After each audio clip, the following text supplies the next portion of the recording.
ഇനി സ്പെസിഫിങ് അല്ലെങ്കിൽ defining a problem is not a easy process. നമ്മളത് വിചാരിക്കുന്ന പോലെ ഒരു ഈസി പ്രോസസ്സ് അല്ല. പറയുമ്പോൾ വളരെ സിമ്പിളാണ്. ഒരു ഏരിയ ചൂസ് ചെയ്യുന്നു, റിവ്യൂ വായിക്കുന്നു, അപ്പം തന്നെ നമ്മൾക്കൊരു പ്രോബ്ലം കിട്ടുന്നു. സോ ഒക്കെ പക്ഷേ വളരെ സിമ്പിളായിട്ട് തോന്നും. പക്ഷേ in practical it's very difficult. അപ്പം അതിന് നമ്മൾക്ക് എക്സിസ്റ്റിംഗ് നോളജിനെ കുറിച്ചിട്ടൊരു ധാരണ ഉണ്ടായിരിക്കണം. നോളജ് തന്നെ എത്ര തരമുണ്ടെന്നും നമുക്ക് എങ്ങനെ നോളജ് മെട്രിക്സിന് ഒരു ക്ലാസിഫൈ ചെയ്യാമെന്നും അങ്ങനെയുള്ളൊരു ധാരണ കൂടി ഉണ്ടായാലേ നമുക്ക് എന്ത് ചെയ്യാൻ പറ്റുള്ളൂ, നല്ല രീതിയിൽ പ്രോബ്ലത്തിനെ ഡിഫൈൻ ചെയ്ത് സ്പെസിഫൈ ചെയ്ത് എടുക്കാൻ പറ്റുള്ളൂ. സോ അതിന് വേണ്ടിയിട്ട് നമ്മൾ പൊതുവിൽ നോളജ് രണ്ട് തരാണുള്ളത്, explicit or tacit. Explicit knowledge എന്ന് പറഞ്ഞാൽ എഴുതപ്പെട്ടിട്ടുള്ള അറിവുകളാണ്. Everything is documented.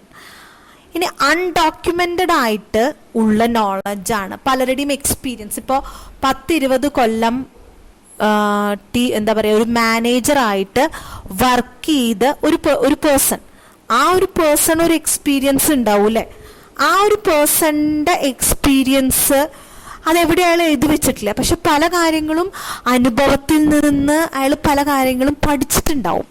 അപ്പോൾ ദാറ്റ് കംസ് സിറ്റുവേഷൻ വരുമ്പോൾ ആ എക്സ്പീരിയൻസിൽ നിന്ന് പല കാര്യങ്ങൾ അയാൾ ചെയ്യുക.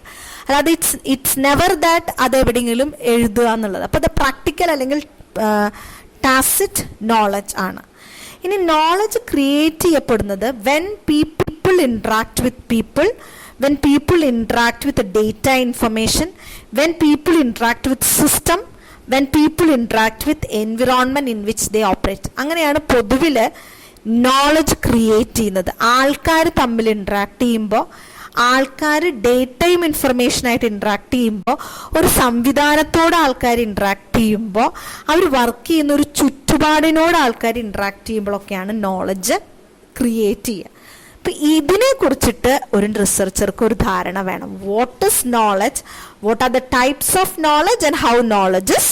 ഒരു റിസർച്ചർക്ക്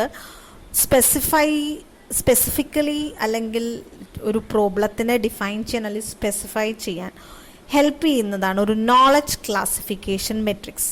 അതായത് നമ്മൾ ഒരുപാട് റിവ്യൂസ് ഇങ്ങനെ വായിക്കും, ഒത്തിരി കാര്യങ്ങൾ നമ്മളിങ്ങനെ മനസ്സിലാക്കും. അപ്പോൾ ലാസ്റ്റ് നമുക്ക് തന്നെ കൺഫ്യൂഷൻ ആവും. ഇതിൽ നമ്മളുടെ ഒരു പ്രോബ്ലം അല്ലെങ്കിൽ നമ്മുടെ ഒരു ഏരിയ നമ്മളെങ്ങനെ ചൂസ് ചെയ്യാം എന്നുള്ള കേസിൽ നമുക്ക് തന്നെ കൺഫ്യൂഷൻ വരും. അപ്പം അത്തരം സന്ദർഭത്തിൽ നമ്മളെ ഹെൽപ്പ് ചെയ്യുന്നതാണ് ഈ നോളജ് മെട്രിക്സ്, ക്ലാസിഫിക്കേഷൻ മെട്രിക്സ് എന്ന്. അപ്പം ഇത് പ്രകാരം നമുക്ക് എന്താ പറയുക, relevant possible knowledge about A problem, അതിൻ്റെ 2 ബ്രോഡ് കാറ്റഗറീസ് ആണ്. അല്ലെങ്കിൽ റെലവൻ്റ് ആയിട്ട് അവൈലബിൾ ആയിട്ടുള്ള നോളജും അല്ലെങ്കിൽ പോസിബിൾ നോളജിനെ നമ്മൾ പൊതുവിൽ 2 കാറ്റഗറി ആയിട്ട്, ഒരു state of art and zone of uncertainty, ഇങ്ങനെ കാറ്റഗറി ആയിട്ടാണ് ഡിവൈഡ് ചെയ്യുന്നത്. അതിൽ സ്റ്റേറ്റ് ഓഫ് ദ ആർട്ട് തന്നെ നോവബിൾ ഉണ്ട്, zone of uncertainty inadequately known and unknown ഉണ്ട്. അതായത് അറിയാമെന്ന് വിചാരിക്കുന്ന കാര്യങ്ങൾക്കും അറിയില്ല എന്ന് വിചാരിക്കുന്ന കാര്യങ്ങൾക്കും ഒരു ക്ലാരിഫിക്കേഷൻ തരികയാണ് ഈ മെട്രിക്സ്. അപ്പം ഇതിൽ നോൺ എന്ന് പറഞ്ഞാൽ മറ്റുള്ളവർക്കും അറിയാം, നമുക്കും അറിയാം, ഐദർ എക്സ്പ്ലിസിറ്റ് അല്ലെങ്കിൽ ഇംപ്ലിസിറ്റ് ആയിട്ടുണ്ട്. നോബിൾ എന്ന് പറഞ്ഞാൽ ലൈവായിട്ട് ഇപ്പോൾ നമ്മുടെ കയ്യിലില്ല, പക്ഷെ നമ്മളൊന്ന് പരിശ്രമിച്ചാൽ ചിലപ്പോൾ ഈ നെറ്റിൽ നിന്നോ അല്ലെങ്കിൽ വേറെ ഏതെന്നോ സോഴ്സസ് നിന്നൊക്കെ നമ്മുടെ കയ്യിലേക്ക് വന്നു ചേരാവുന്നതാണ് നോബിൾ നോളജ്. ഇനാഡിക്വേറ്റ്ലി നോൺ എന്ന് പറഞ്ഞാൽ നിലവിൽ ഇപ്പോൾ റിസർച്ച് നടന്നുകൊണ്ടിരിക്കുകയാണ്, അണ്ടർ ഇൻവെസ്റ്റിഗേഷനോ ഡെവലപ്മെൻറ്റോ ഒക്കെയാണ്. ലോകത്തെ പല യൂണിവേഴ്സിറ്റീസിലും റിസർച്ച് ആൻഡ് ഡെവലപ്മെൻറ്റ് സെൻറ്റേഴ്സിലും തകൃതിയായിട്ട് ഇപ്പോൾ റിസർച്ച് നടന്നുകൊണ്ടിരിക്കുന്നതാണ് ഇന്നാഡിക്വേറ്റ്ലി നോൺ ആയിട്ടുള്ളത്. അൺനോൺ എന്ന് പറഞ്ഞു കഴിഞ്ഞാൽ ആക്ച്വലി അത് ആവശ്യമുള്ളതാണ്, പക്ഷെ അതിനെക്കുറിച്ചിട്ട് അൺനോൺ അല്ലെങ്കിൽ അൺഅവൈലബിൾ ആണ്. അപ്പം നമ്മൾക്ക് അവൈലബിൾ ആയിട്ടുള്ള മെത്തേഡ്സും ടെക്നിക്സും എക്സ്പെരിമെൻ്റൊക്കെ യൂസ് ചെയ്ത് നമ്മൾ ഇന്നാഡിക്വേറ്റ്ലി നോണിനെയാണോ അൺനോണിനെയാണോ നമ്മൾ എക്സ്പ്ലോർ ചെയ്യാൻ ശ്രമിക്കുന്നതെന്നും അല്ലെങ്കിൽ എങ്ങനെയാണ് എന്നും നമുക്ക് തീരുമാനിക്കാം. നോൺ എന്താ, നോബിൾ എന്താ എന്നൊക്കെ നമുക്കൊരു ധാരണ കിട്ടും. അപ്പോൾ വൺസ് നമ്മൾക്കൊരു എൻറ്റയർ നോളജിനെ കുറിച്ചിട്ട് ഒരു കോൺസെപ്റ്റ് കിട്ടിക്കഴിഞ്ഞാൽ entire idea knowledge bank in ഒരു ഏരിയനെ കുറിച്ച് കിട്ടിക്കഴിഞ്ഞാൽ നമുക്കിത് നോൺ ആയിട്ടുള്ള കാര്യങ്ങൾ, നോബിൾ ഏതാണ്, ഇന്നാഡിക്വേറ്റ്ലി നോൺ, അൺനോൺ. അപ്പം നമുക്ക് സ്കോപ്പ് എപ്പോഴും ഇന്നാഡിക്വേറ്റ്ലി നോണിലും അൺനോണിലായിരിക്കും റിസർച്ച് എന്നുള്ളത്.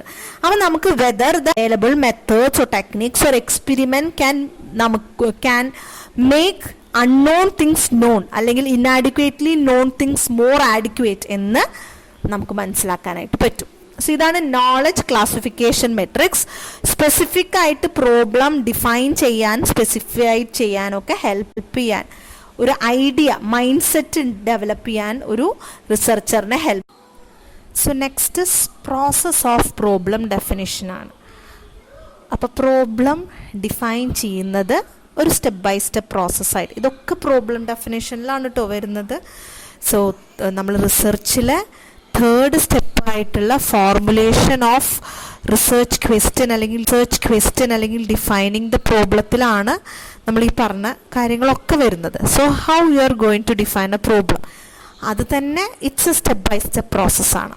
സോ അതിൽ ആദ്യത്തെ step ascertain the research consumer's objective. Research consumer എന്ന് പറഞ്ഞാൽ ആരാണെന്നാണ്. So he's an individual or group which has the difficulty. അതായത് നമ്മളൊരു പ്രോബ്ലമാണ് സോൾവ് ചെയ്യാൻ ശ്രമിക്കണം, ആ പ്രോബ്ലം ഫേസ് ചെയ്യുന്ന ആൾക്കാരാണ് റിസർച്ച് കൺസ്യൂമർ എന്ന് പറയുക. ഒരു റിസർച്ച് നമ്മൾ എടുത്ത് അതിന് സൊല്യൂഷൻ കിട്ടിക്കഴിയുമ്പോൾ ആ സൊല്യൂഷൻ ഉപയോഗിച്ച് ഗുണം അനുഭവിക്കാൻ പോകുന്ന ആൾക്കാർ, അതാണ് കൺസ്യൂമർ. അപ്പോൾ അതിനെയാണ് നമ്മൾ റിസർച്ച് കൺസ്യൂമർ എന്ന് പറയാം. സോ പ്രോബ്ലം ഡിഫൈൻ ചെയ്യുമ്പോൾ ആദ്യം നമ്മൾ ഇമ്പോർട്ടൻ്റ് ആയിട്ട് ഉറപ്പുവരുത്തേണ്ടത് ഈ റിസർച്ച് കൺസ്യൂമറിൻ്റെ ഒബ്ജക്റ്റീവ് എന്താണെന്ന്. ചിലപ്പോൾ ഒരു പ്യുവർ അക്കാദമിക് ബേസ്ഡ് പ്രോബ്ലം ആണെങ്കിൽ ചിലപ്പോൾ റിസർച്ചർ തന്നെയായിരിക്കും ഈ റിസർച്ച് കൺസ്യൂമർ എന്ന് പറയണത്. നമ്മൾക്ക് തന്നെയായിരിക്കും നമ്മുടെ ഒരു അണ്ടർസ്റ്റാൻഡിങ്ങിന് വേണ്ടിയിട്ടാണ്. സോ നമ്മൾ തന്നെയായിരിക്കും, ആ റിസർച്ചർ തന്നെയായിരിക്കും ചിലപ്പോൾ റിസർച്ച് കൺസ്യൂമർ. ചിലപ്പോൾ ഒരു ഓർഗനൈസേഷൻ്റെ കാര്യത്തിലൊക്കെ ആകുമ്പോൾ ആ ഓർഗനൈസേഷൻ ആയിരിക്കും ചിലപ്പോൾ റിസർച്ച് കൺസ്യൂമർ. ഇനി നമ്മൾ പബ്ലിക്കിനായിട്ട് ചെയ്തു കൊടുക്കുന്നതാണെങ്കിൽ ചിലപ്പോൾ അത് ആ ഒരു പബ്ലിക്കായിരിക്കും അതിൻ്റെ research consumer. So whoever B the research consumer, അവരുടെ ഒബ്ജക്റ്റീവ് എന്താണെന്ന് നമ്മൾ ആദ്യം അസർട്ടൺ ചെയ്യണം. അതാണ് പ്രോബ്ലം ഡിഫൈൻ ചെയ്യുമ്പോൾ നമ്മൾ ആദ്യത്തെ. ഇനി സെക്കൻഡ്സ് എന്ന് പറഞ്ഞാൽ understand the background of the problem. നമ്മൾ ഉയർത്തിപ്പിടിച്ച സൊല്യൂഷൻ കണ്ടുപിടിക്കാൻ ഉദ്ദേശിക്കുന്ന പ്രോബ്ലത്തിനെ കുറിച്ചിട്ടുള്ള ഒരു പൊതുവിലൊരു ധാരണ നമുക്ക് കിട്ടണം. സോ എങ്ങനെയാണ് ആ ഒരു ഒറിജിനലി എങ്ങനെയാണ് ആ പ്രോബ്ലം വന്നത്, സോ സിറ്റുവേഷൻ എന്താണ്. ഇപ്പോൾ നമ്മളൊരു ഓർഗനൈസേഷനിൽ പ്രോഡക്റ്റിന് ഡിമാൻഡ് കുറഞ്ഞു വരുന്നു എന്നുള്ളതാണെങ്കിൽ you will have to study about that ഓർഗനൈസേഷൻ്റെ പ്രോഡക്ട്സ്, അവരുടെ പ്രൊഡക്ഷൻ ഡീറ്റെയിൽസ്, അവരുടെ മാർക്കറ്റ് ഡീറ്റെയിൽ, അവരുടെ കൺസ്യൂമർ. അപ്പോൾ അങ്ങനെ പൊതുവിൽ നമുക്ക് ആ പ്രോബ്ലവുമായി റിലേറ്റഡ് ആയിട്ടുള്ള ഒരു ജനറൽ ബാക്ക്ഗ്രൗണ്ടിനെ കുറിച്ചിട്ട് ഒരു അണ്ടർസ്റ്റാൻഡിങ് വേണം. സോ അതാണ് second step. Next isolate and identify the പ്രോബ്ലമാണ്. അപ്പം നമുക്കറിയാം നോർമലി നമ്മളൊരു പ്രോബ്ലം വളരെ ബ്രോഡായിട്ടാണ് തുടങ്ങുക, ഒരു ഫണൽ പോലെയാണത്. You start from a very broad area, പിന്നെ യു നാരോ ഇറ്റ് ഡൗൺ എന്നിട്ടാണ് നമ്മൾ ആ സ്പെസിഫിക് റിസർച്ച് ക്വസ്റ്റ്യൻസിലേക്ക് എത്തുക. അതാണ് ഐസൊലേറ്റ് ആൻഡ് ഐഡൻറ്റിഫൈ എന്ന് പറയുമ്പോൾ. ചിലപ്പോൾ നമ്മളൊരു ജനറൽ പ്രോബ്ലം ആയിട്ടായിരിക്കും തുടങ്ങുക. ഇപ്പോൾ എച്ച് ആറിൽ തന്നെ ഇൻഡസ്ട്രിയൽ റിലേഷനിൽ തന്നെ കോൺഫ്ലിക്റ്റ് മാനേജ്മെൻറ്റിൽ തന്നെ ഇന്റർ ഗ്രൂപ്പ് കോൺഫ്ലിക്റ്റ്. അപ്പം അങ്ങനെ നമ്മൾ അതിങ്ങനെ ചെറുതാക്കി യു ഫൈനലി റീച്ച് ഒരു പെർട്ടിക്കുലർ സ്പെസിഫിക് റിസർച്ച് ക്വസ്റ്റ്യൻ. അതാണ് isolate and identify the problem എന്ന് പറയണത്. So next determine the unit of analysis ആണ്. അപ്പോൾ യൂഷ്വലി യൂണിറ്റ് എന്ന് പറഞ്ഞാൽ people that are sampled and from whom information gather. നമ്മളിപ്പോൾ റെസ്പോണ്ടൻസ് എന്ന് പറയും. ആരിൽ നിന്നാണ് നമ്മൾ ഡേറ്റ കളക്ട് ചെയ്യണത്, അവരാണ് നമ്മുടെ യൂണിറ്റ്. പക്ഷെ നോട്ട് ഓൾവേസ്. ചില കേസിൽ ഒരു ഓർഗനൈസേഷൻ ആയിരിക്കാം, ചില കേസിൽ ചില സിറ്റീസോ ടൗണോ ആവാം, ചില കേസിൽ ഒരു സ്റ്റേറ്റ് ആവാം. സോ അത് ഡിപ്പെൻസ്. പക്ഷെ you will have to determine a unit of analysis. അത് പ്രോബ്ലം ഡിഫൈൻ ചെയ്യുമ്പോൾ നമ്മൾ അത് കറക്റ്റായിട്ട് മെൻഷൻ ചെയ്യണം. Next is determine relevant variables. ഇപ്പം നമ്മൾ വേരിയബിൾസ് പഠിച്ചു. നമ്മളൊരു തിയറീനെ, ഒരു കോൺസെപ്റ്റ് അല്ലെങ്കിൽ ഒരു തിയറി, ആ തിയറീനെ നമ്മൾ മനസ്സിലാക്കുന്നത് ആ വേരിയബിൾസിൻ്റെ ബേസിസിലാണ് അല്ലേ. സോ ഡിഫൈൻ ചെയ്യുമ്പോൾ തന്നെ which is your dependent variable, which is your independent variable, extraneous variable ഏതാണ്, ഇൻ്റർവീനിങ് വേരിയബിൾ ഏതാണ്, ഇതൊക്കെ മോഡറേറ്റിംഗ് അല്ല മീഡിയ വേരിയബിളാണ്. ഇതൊക്കെ നമ്മൾ ഇതിൻ്റെ കൂടെ തന്നെ നമ്മൾ എന്ത് ചെയ്യണം, ഡിറ്റർമൈൻ ചെയ്യണം which is the relevant variable എന്നുള്ളത്. Okay, once you get a specific research problem, now you have to state the research objective. അതൊരു ഗോൾ ഓറിയൻറ്റഡ് ആക്ടിവിറ്റിയാണ് ആക്ച്വലി റിസർച്ച് പറഞ്ഞാൽ.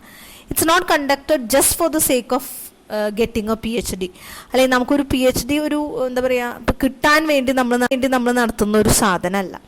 അതുകൊണ്ട് തന്നെ ഒബ്ജക്റ്റീവ്സ് കറക്റ്റായിട്ട് അണ്ടർസ്റ്റാൻഡ് ചെയ്യണം.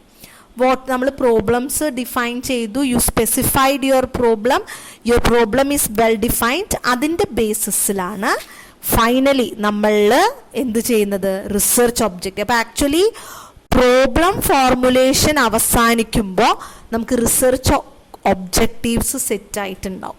അപ്പം അതാണ് പ്രോബ്ലം ഫോർമുലേഷനിൽ ലാസ്റ്റ് സ്റ്റെപ്പ് എന്ന് പറയുന്നത്.